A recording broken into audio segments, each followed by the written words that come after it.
Perezida wa Repubulika y'u Rwanda Paul Kagame yasoje uruzinduko rw'iminsi 2 yagiriraga mu gihugu cya Zambia. Ku munsi wa kabiri w'uru ruzinduko akaba yasuye pariki y'igihugu ya Musi Wotunya ndetse n'icyanya cy'inyamaswa zindi 5 z'inkazi kizwi nka Mukoni Big 5 Safari. Perezida Kagame ari kumwe na Perezida wa Zambia Hakainde Hichilema na madamu we Mutina Hichilema basuye pariki y'igihugu ya Musi Wotunya ndetse n'icyanya cy'inyamaswa z'inkazi 5 kizwi nka Mukoni Big 5 Safaris.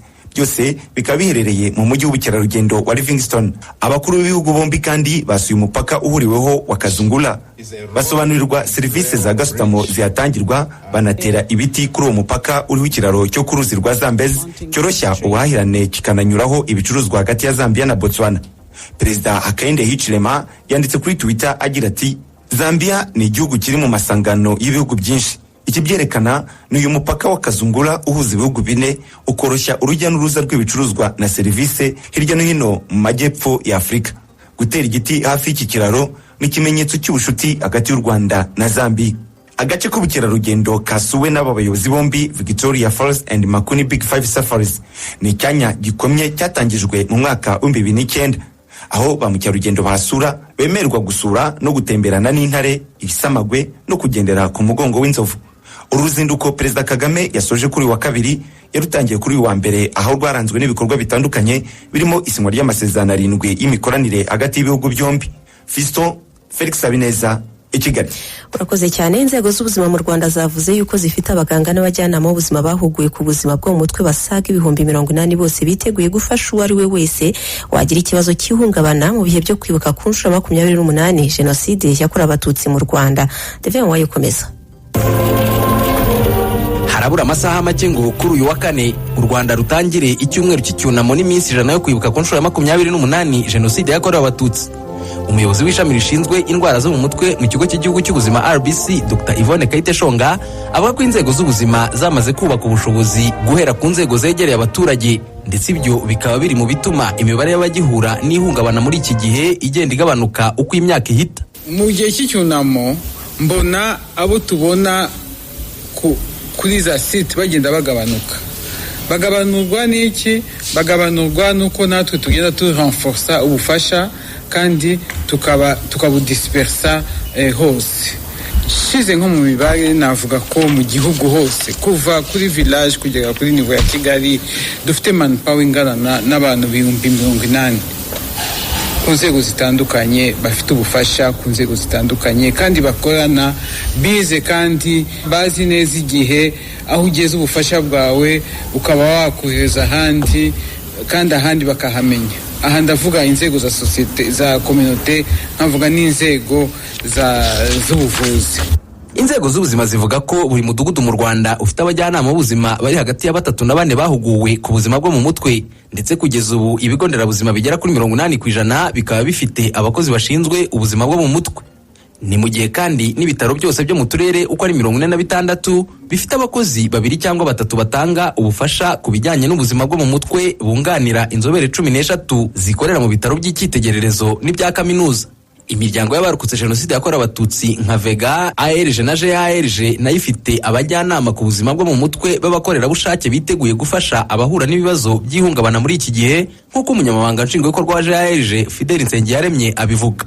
Muri GARG rero kuva mu mwaka wa 2019 twatangiye gahunda dufatanyamo na RBC ndetse n'abandi bafatanyabikorwa batandukanye, gahunda zigamije kureba uko twarushaho gutanga ubufasha bw'isanamitima n'ubudaheranwa mu Banyarwanda, by'umwihariko no kubarokotse Jenoside yakorewe Abatutsi, kuko byagaragaye yuko bafite indwara z'ubuzima bwo mu mutwe zibugarije cyane kurusha abandi. Dufite rero amatsinda mu turere turenga 25, hakaba harimo amatsinda ageze ku 100 dukurikirana mu turere 10 mu buryo buhoraho dufatanyije n'umuryango Imbuto Foundation. Ayo matsinda akaba akurikiranwa n'abajyanama b'ubuzima tuba twita community based counselors babihuguriwe, ariko tukanagira n'abapsikologe volontaire abahanga mu by'ubuzima bwo mu mutwe bageze kuri 40 badufasha gukurikirana ayo matsinda ariko no gutanga serivisi ku buzima bwo mu mutwe ku buryo ugize ikibazo ahamagara akabona ubufasha, akabona ushobora kumwitaho afatanyije n'izindi nzego z'ubuzima ndetse n'izindi nzego bwite za leta. Minisitiri w'ubumwe bw'Abanyarwanda n'inshingano mboneragihugu Dr Bizimana Jean Damascene nawe asaba abarokotse by'umwihariko gukomera muri ibi bihe, ariko akanasaba buri wese kubaba hafi. Ni ibihe bitoroshye, ni ibihe bikomeye, by'umwihariko ni ugukomeza abacitse ku icumu bahuye n'ayo mateka mu mibereho yabo, mu buzima bwabo. Ibi bihe bumve ko bafite igihugu cyiza, igihugu giha buri munyarwanda wese agaciro, ishema n'icyubahiro. Iyi minsi twibuka abacu, tubazirikane, tubunamire, ariko tudaheranwa n'agahinda, dukomeye. Dufatanye rero no mu gufasha abafite intege nke, zaba intege nke z'ubuzima, intege nke z'ihungabana, kugira ngo ibi bihe by'amezi 3 yo kwibuka byoye kugeraho bihungabanya kurushaho, ahubwo umwanya wo kuzirikana abacu biduha imbaraga zo gukomera twebwe ubwacu, kwiyubaka, ariko tunakomeje gufatanya kujyana igihugu aheza. Inzego z'ubuzima mu Rwanda zivuga ko mu bihe byo kwibuka ku nshuro ya 27 Jenoside yakorewe Abatutsi, ni ukuvuga mu mwaka ushize wa 2021, abagize ibibazo by'ihungabana basaga gato 2600, aho 39% muri bo bafashijwe bagakira neza, abandi 61% bagashyirwa mu matsinda kugira ngo bakomeze gukurikiranwa. Divin Uwayo, Radio Rwanda i Kigali. Harakoze Uwayo. Urwego rw'igihugu rw'ubugenzacyaha ruratangaza ko mu myaka ishize rwakiriye dosiye zisaga 200 z'ibyaha by'ingengabitekerezo ya jenoside n'ibifitanye isano nayo. Ku isonga harabarizwa icyaha cyo guhohotera abacitse ku icumu. Imyaka 28 irashize jenoside yakorewe Abatutsi ihagaritswe, nyamara hari abakigaragaza ingengabitekerezo ya jenoside bagamije kugoreka no gupfobya amateka. Bamwe mu batuye umujyi wa Kigali baramagana abagifitiye imyumvire yo hasi kuko bazi ingaruka byagize ku gihugu. Bene abafite imyumvire nk'iyo ngiyo iyo babaye benshi cyangwa se bakagaragara mu murenge cyangwa aho abaturage batuye, aho hantu rwose bigaragara ko hari ikibazo ku iterambere, ku mikorere. Tugatekereza ko rero tugomba kubirwanya twivuye inyuma, ku buryo muri iyo tugiye kwinjiramo cyo kwibuka nta byaha nk'ibyo ngibyo byaboneka aho dutuye. Umuntu wese washaka kugarura amacakubiri mu Banyarwanda tuzamufata, tumushyikirize ubuyobozi bumugire inama, yewe n'ibibi n'aba ngombwa anahanwe, kuko aho twavuye ni habi, ntitwifuza kuhasubira. Muri iki cyumweru cyo kwibuka, icyo tugomba gukora cya mbere ni ukwegera bagenzi bacu bacitse ku icumu rya jenoside yakorewe Abatutsi. Hanyuma ikindi ni uko tugomba kumva ko turi hamwe na bagenzi bacu. Ubuyobozi bw'umuryango Ibuka uharanira inyungu z'abarokotse jenoside yakorewe Abatutsi buvuga ko abakimakaje ingengabitekerezo ya jenoside baba bagamije gukomeretsa abayirokotse, kandi bikagira ingaruka no ku gihugu. Umunyamabanga nshingwabikorwa Ibuka Naftali Ahishakiye avuga ko hakenewe ubushishozi, kandi abafatiwe muri ibi byaha ubutabera bukajya bubaburanishiriza mu ruhame. Igihe aha na hariya hagaragaye ingengabitekerezo, byongera gusubiza inyuma imibanire y'abantu, bikazana urwikekwe, cyane cyane iyo uwo muntu wakoze ibyo byaha, wagaragaje iyo ngengabitekerezo, atashoboye kumenyekana nibura ngo ashyikirizwe ubutabera, ahanwe by'intangarugero, n'abandi baturage barebereho, usanga ari ikibazo gikomeye. Urwego rw'igihugu rw'ubugenzacyaha RIB rwagaragaje ko kuva mu mwaka w'2019 kugera mu kwezi kwa gatatu k'uyu mwaka w'2022 uru rwego rwakiriye dosiye 1215 y'ibirego by'ingengabitekerezo ya jenoside n'ibifitanye isano nayo. Umuvugizi wa RIB Dr Thierry Murangira yavuze ko nubwo byagabanyije ubukana byakoranwaga mbere, ariko ngo hari abo bikigaragaraho ku buryo batazihanganirwa na gato. Twese tuzi neza ko ubumwe bw'Abanyarwanda ari inkingi iki gihugu cyubakiyeho. Ingengabitekerezo ya jenoside n'ibyaha bifitanye isano nayo ni ibyaha biba bigamije akenshi gusenya iyi nkingi y'ubumwe.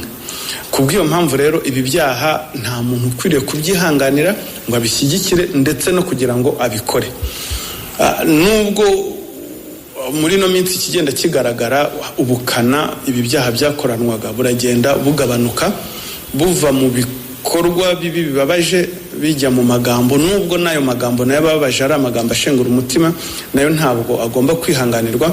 Mu gihe hasigaye umunsi umwe ngo hatangire ibikorwa byo kwibuka ku nshuro 28 jenoside yakorewe abatutsi, inzego z'ibanze zirakangurira abaturage kuzitabira ibiganiro bizatangwa ndetse bakamagana abagaragaraho ingengabitekerezo ya jenoside n'ibifitanye isano nayo. Umuyobozi w'umujyi wa Kigali Pidance Rubingisa yasabye abaturage kuzarangwa n'urukundo kandi bagaha agaciro igikorwa cyo kwibuka. Ejo bundi twarabibonye muri Nduba, perezida yibuka bamutemeye inka ebyiri, nubwo bikiri mu iperereza ngo turebe ababikoze niba batihishe inyuma y'iyo ngengabitekerezo, ariko ikindi twabwiye abaturage bo mu mujyi twanabasaba ni ukugira ngo twese twitabire ibyo biganiro, twese kwibuka tubigira ibyacu, ari ibiganiro bizahera mu isibo, mu mirenge ndetse no ku rwego rw'igihugu, n'uburyo bwo kwigisha ibimenyetso bigaragaza abantu bafite izo ngengabitekerezo kugira ngo buri wese aruvuze apfobya. RIB igaragaza ko mu mwaka wa 2019 yakiriye dosiye 404 z'ibirego by'ingengabitekerezo ya jenoside n'ibifitanye isano nayo bingana 33.3%. Muri 2020 dosiye z'ibi birego zaragabanutse zigera kuri 377 bingana 31%.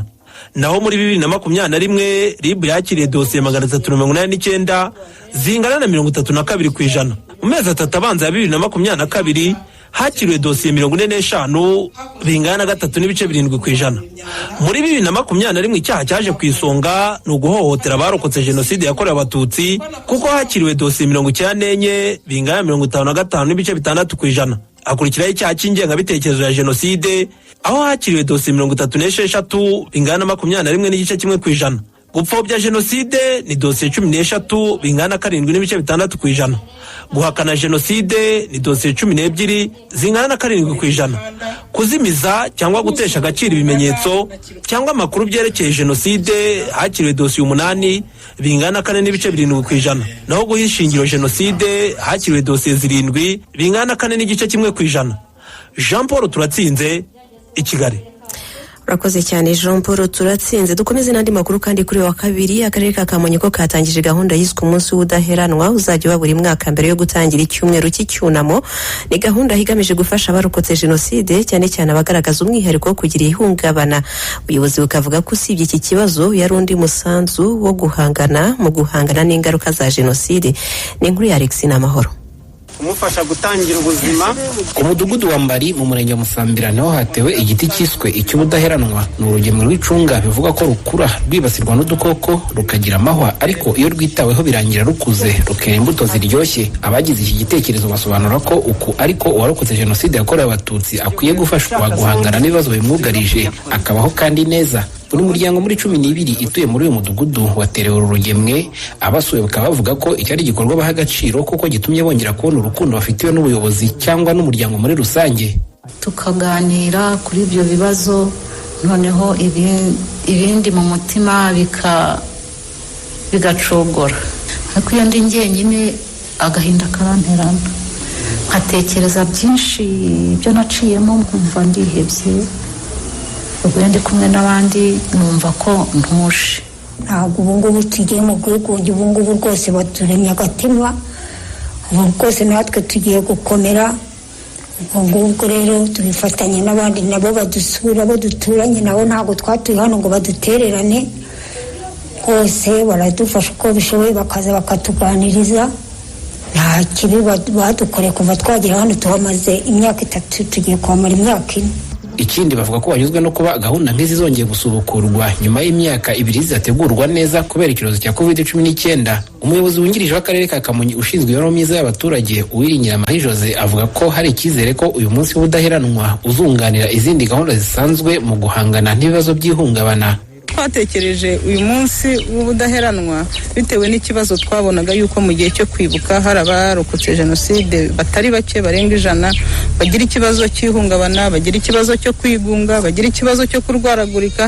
Niho twatekereje tuti buriya ntibyaba byiza tugennye umunsi mbere tukagena gahunda ihoraho yo kuzajya duhamagarira abaturanyi, abantu muri rusange, amashyirahamwe kuba hafi y'abantu barokotse jenoside, cyane abo bakunda kugira ikibazo cy'ihungabana cyangwa kirungu, kugira ngo noneho bazinjire mu gihe cyo kwibuka biteguye kandi bafite icyizere cy'uko hari abantu bari hafi bashobora kubahumuriza.